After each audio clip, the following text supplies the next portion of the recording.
Welcome to today's episode of the Arena Sports Show with me, your host, Helge Schutz. Well, there's lots of rugby in today's show. We've also got bowls and volleyball news, but let's start off with rugby. And Wanderers joined Kudus at the top of the Namibia Premier League after beating UNAM 42-36 on Saturday. Well, after the game, I spoke to Eugene Jantjies of Wanderers and Graham April, captain of UNAM. Let's hear what they had to say.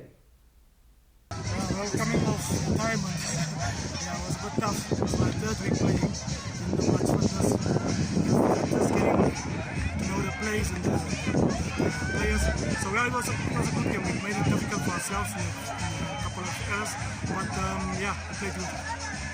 Right, and Eugene, you mentioned coming back from retirement. So what made you come back to play again? I was actually just supposed to coaching. I just wanted to play second team for a while, but then there was a lot of players going out injured, and then there was a hole for me at 10, so they asked me if I'm willing to play, and I said, yeah, why not? Great, and how are you finding playing now again? Club rugby, I played club rugby back in 2017, the last time I played club rugby in Namibia, but it's great to be back playing club rugby. I hope to stay longer, but let's see how the season goes. Right, and tell us about Wanderers, your title charge. How do you think you can fare this season? It's still a tough competition. We still have a few games left. We have Kudus away, tough game, no more stuff, and then there's 4 or 5 more games. We can't count out anybody, so we're just taking it game by game and see where we go. It was a very tough game. Our team, we started off a bit shaky, but the second half we definitely came all guns blazing, and the boys really showed up in the second half, and then we had a more competitive game. You're right, half time you guys were trailing quite far, but a fantastic comeback. You actually, I think, took the lead as well, but then Wanderers winning it at the end. So are you a bit disappointed there? Yeah, I wouldn't say I'm very much disappointed. The guys really showed up. They really impressed me today. Just a slight slip up. We were leading in the beginning, and then they got a lucky try in the second half, and that put them in the lead. And the last 10 minutes, we also struggled with a bit of ill discipline, and that also the Wanderers capitalized on. But I'm really proud of my guys. Yeah, and you guys, you haven't had a very good season. But do you think this was a great performance? You think this is maybe a turnaround point for you? Definitely, I think we are on a turnaround point in our season. We lost with a small margin, but definitely it's something that we can capitalize on and just build on going forward. So, how far you think you can go? What you're aiming for, maybe? So, definitely we're aiming to qualify for semi-finals. It's our goal, so we are definitely building up for that one. And in other results over the weekend, Western Suburbs beat Rehoboth 27-25, Kudus beat Rio Falcon by the same score, 27-25, and United beat Grootfontein 42-10. So let's take a look at all the weekend's results and the latest log standing.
Right, let's move on to women's rugby, and UNAM suffered their first defeat of the season after losing 28 to Wanderers on Saturday. After that game, I spoke to Kayla Chombe of UNAM and Jody van der Bijl of Wanderers. Let's take a look.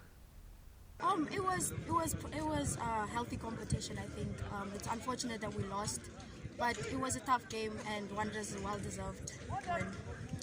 Right, but you guys were top of the log before the game, so would you say it was a bit of an upset? It was, unfortunately, being on the top of the log for most of the first round, this was a bit of a letdown, but hopefully we get them in the finals. So the league is still quite a way to go. Do you think you can bounce back from this? I think we can. I mean, there's 8 fixtures left, 8 fixtures left, so if we work hard enough, we should be able to pull it together. And you think you can win the title? I think we do. I think we have the power, we have the speed, we have the strength. We can win this. Great, well done. Well, we've also got Kayla of Wanderers. So how was the game for you? The game was really fantastic. We have a bunch of new players on the team, and I think we really learned to form as a team. And this was really a tough game for us. We thank Unam for bringing the best that they could, and hopefully we can push forward and remain on the first spot. Right, and in terms of the title race, will you guys go top of the log now? Do you know? I'm not sure, but I hope so, because this really was a test for us as a team. We were second place, but hopefully this just shows us that from the 5th position within the first 2 weeks, we're able to really come together as a team and outperform other teams. And do you think you can win the title? Absolutely. I think whatever comes, we are very positive. Whether we win or lose, this was all about teamwork, and as my coach says, that whatever happens, whatever the scoreboard says, we are a team and we're sisters. Great. And just tell us in general there, what's it like playing rugby for Wanderers? Honestly, it's really amazing. Wanderers is a family. At the end of the day, one thing that we really try and instill within the team is that whatever happens, that we remain positive and we do the next thing. If you lose the ball or you drop the ball, we come together and we talk it out. There's no aggression between us. We really push for positivity. And in other women's matches, United beat Grootfontein 64-5 and Kudus beat Oceans Rugby 36-0. So let's take a look at the latest log standing.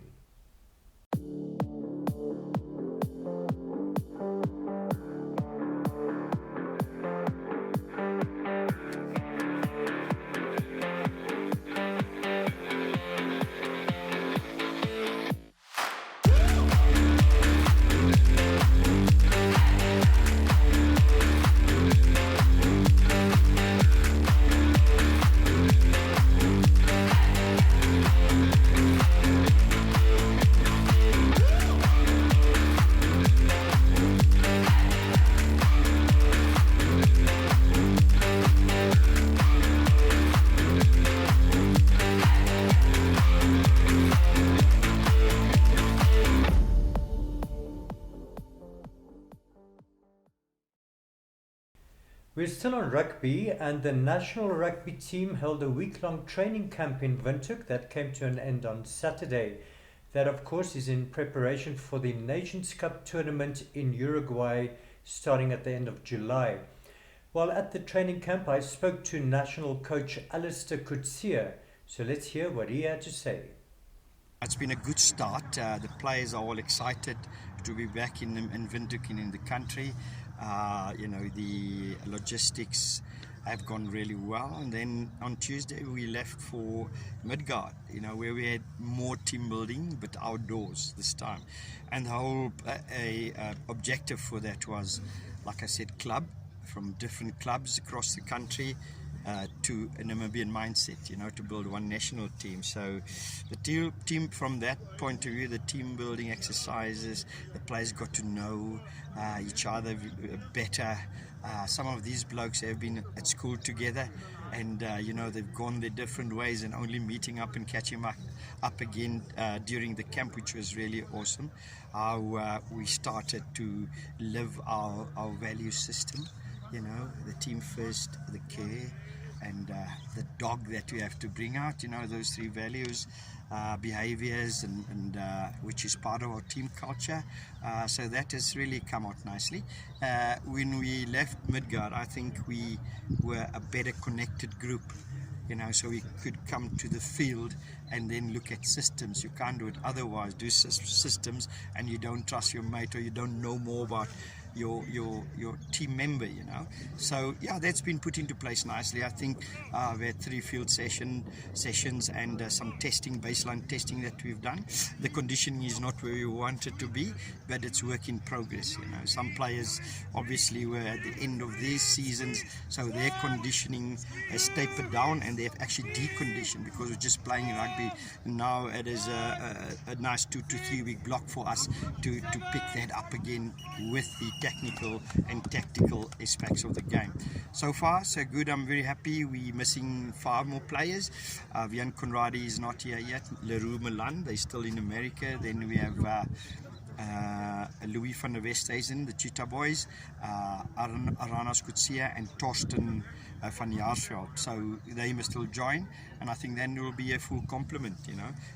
Hilarious Kirsten joined us yesterday, so TC is here, and it's taking shape nicely. The coaches have settled in well. We are working well together, and you know, it's really exciting, and but it's a massive challenge for us, and we know that. And the only thing we can do is plan well, and then, you know, try and execute as best as we can. Well, I also caught up with national players Richard Hardwick and Johan Deisel at the training camp. So let's hear what they had to say. It's been going really well. We had a lot of team building at the beginning of the week, which is really good, getting all the boys together, getting to know each other, opening up a different side of each other, so we get to know on a deeper level. And then we obviously did some activities to help us with communication, teamwork, and, you know, just bonding as a team, which has been really cool. And then the last couple of days we've been getting pumped with a lot of detail, so that we understand. So we're getting a lot of detail thrown at us so that we can start building our shape and started attacking that. So we went through defence today, was predominantly. Yesterday we got through some attacks, some line out, some more defence. We've got some scrums today. So a lot of detail this week, and hopefully next week, with everything sinking in, we can hit the ground running and we can start building on it. Great. Richard, tell us about your season with the Melbourne Rebels. How did that go? As a team, we were playing really good rugby, we're attacking really well, we're defending quite well, but unfortunately the big moments in a couple of the games we just didn't quite get over the line, which hurt us at the back end of the season. But on a personal level, I probably had one of my best seasons so far, which was really nice. I built on last year's season, building on the pre-season. I got to play 8 this year, which was really fun, get your hands on the ball a lot more. And then I was very happy with my breakdown work this year. But I think that just comes from the platform, from the team, giving you opportunities to have a crack at that. So I unfortunately got injured at the middle of the season, but so I started really well and I ended really well. But it would have been really nice to have a full season playing there and putting the best foot forward. But you know, sometimes that's the way it goes. But no, on a personal level, I was very happy with how I played this year. Right, and actually there was a rugby website, The Raw, that actually rated you as one of the best players in the Super Rugby. Tell us about that. So they had some individual people come and they created a team of the year, and I was very fortunate to be part of a couple of those teams.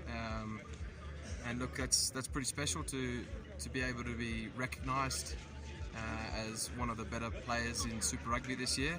I put a lot of hard work in that over the last 10 years. No, it was really nice to get those accolades, but you know, that's in the past now, and I'm looking forward to the Nations Cup and the World Cup. You know, there's a lot of work to be done. There's some great players here, so I need to really put my best foot forward here and hopefully get selected and you know, represent the country. Firstly, it's great to be back in Namibia, and my season at Colombia we finished 7th, which is not what we wanted, but overall I think it was not too bad of a season, but yeah, we would have liked to finish more to the top 4 maybe, but overall, yes, we had a pretty good season. Right, and you're now back in Namibia, and tell us a bit about the training camp. How's that going? Yeah, the camp has been tough the last 3 days. The first 2 days, Monday and Tuesday, we had a team building camp. We went away for a night, and it was good to get to know a few of the new guys, and just to spend some time off the field together. And the last 3 days, Thursday, Friday, Saturday, we had a bit of a rugby orientated 3 days, and it was tough. It was physical, and we did a lot of conditioning, so which is part of a pre-season. So it was good start to the campaign, and we're looking forward to the next few weeks lying ahead. Yeah, and tell us about the Nations Cup. You'll be going to Uruguay at the end of the month, playing against Uruguay, Argentina, and Chile. That's right. And how do you rate your chances there? I think we have a good chance, although we haven't played together for a while, and that'll be our first game playing against Argentina A.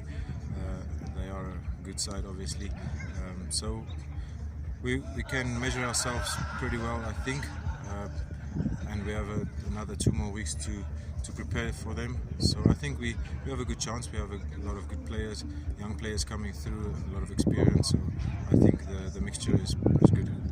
Right, and Johan, just tell us a bit of course, the World Cup coming up, but then later this year.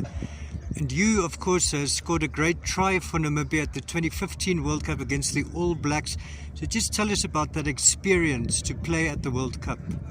Yeah, 2015 I was still a youngster, and to score against New Zealand, which was the world champions in 2015, it was an unbelievable experience.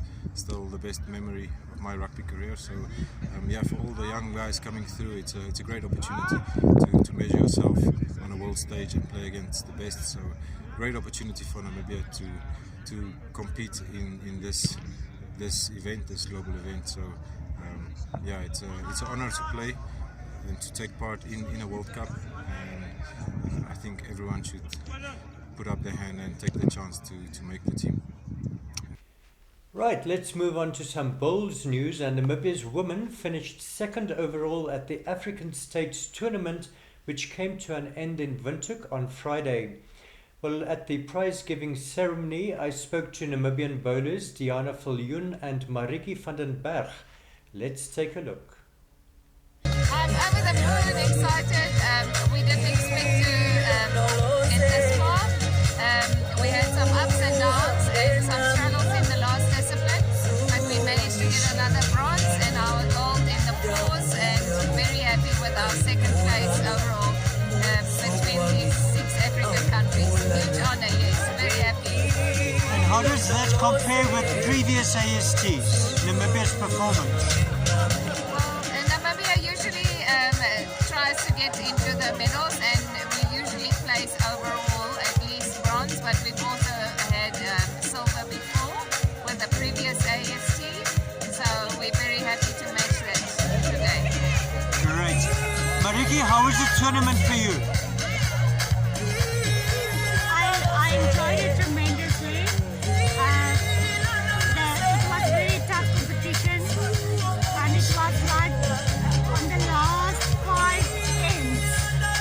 It was between gold overall and silver overall. Yes. We were still in the gold when it was 5 ends left. Yeah, a lot of the games were extremely close, so the last end made a difference for us of winning a medal or not, just getting a medal, and huge shifts in placings, overall placings. So each game was really up to the last couple of ends and very good. So that just shows you that the standard is really high, and I think we measured quite well with all the rest, so we're very happy. Yes. And well done to the women's bowls team. Well, Namibia's men's team also did very well. They won the overall bronze medal. And afterwards, I spoke to their team manager, Andre Campbell, and Namibian bowler Colin Peake. Let's hear what they had to say. Well, we've got two new caps. We just played their first tournament. So I think we did very well with the two new guys. We almost beat South Africa in the fours, which was, of course, a very thrilling game. But overall, I think we did very well. And it's our singles player. I think he did well as well. I think it's a good learning school for him. He's still very, very young. He's only 22 years old. So I think he's going to go far in his life. And I think overall, the whole team together was well done. I think it was well done. And how does this compare to previous years, Namibia's performance? Well, unfortunately, I don't know anything about the previous years because I haven't been there that long with the bowls yet.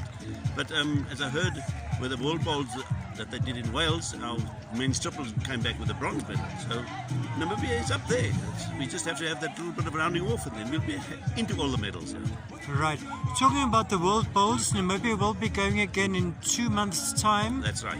Who will represent Namibia there? At this moment, it's the Graham Snyman, Johan Jacobs, Schalk van Beek, Colin Peake, and Christus Steenkamp. That was the AST team here. And I'll be going as the men's manager. And how do you think they can do that? Well, we always hope we get the medals, but there's 47 countries, so it's a very, very stiff competition. Well, we feel proud of that, obviously. We fought hard for that. We had hoped for better, but at the end of the day, we're happy with how we ended up, and it's a good starting point, and we hope to improve from that moving forward. And your balls and at the next AST. Yeah. And your own game, how did that go? I'm very happy with my game. Very, very happy. I thought I had a good week. We were competitive all the time. If I rubbed this way, I rubbed that way. A bit of luck, we might have had a different scenario, but very, very happy with my game, and I can say that with my team as well. I think we did very, very well. We had a good chance. Right. And finally, in today's program, I attended the Commerce Volleyball Association League on Saturday, where I spoke to Joseph Amakali. He's of the Namibia Volleyball Federation. So let's hear what he had to say. Okay, the first match of the day, it was between the Namibian Defence Force, the A team, versus the city of Windhoek. So Namibian Defence Force won 3-0. So after that, it was then the DTS Volleyball Club, that's a men's team again. They played NDFB, so DTS won 3-2. So after that, then it was the women's game, which was between Revivals and Namibian Defence Force again. So Revivals won that match 3-1. So yeah, currently there is NDFB versus Afrocat, and we will see who will come out the winner. Right. And Joseph, what do the lock positions look like? Who's actually the pace setters, would you say? Well, on the men's side, NDF A is leading, followed by the Commerce Nampol. The difference between the two teams is just 1 point. And then the third one is Afrocat C. So I can't really remember all of them, but yeah, that's how it looks on the men's side. While on the women's side, it's Revivals leading, followed by Fudos. And then I think the third team would be NDF, I'm not so sure, yeah.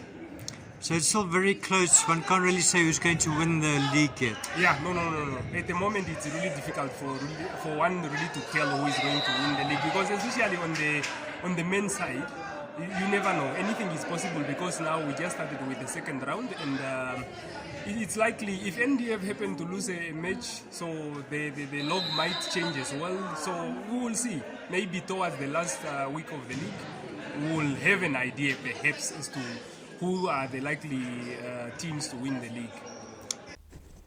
And that brings us to the end of today's show. But before we go, I leave you with some of my best action photos of the weekend sports. I hope you enjoy it. So from me, Helga, it's goodbye till next week.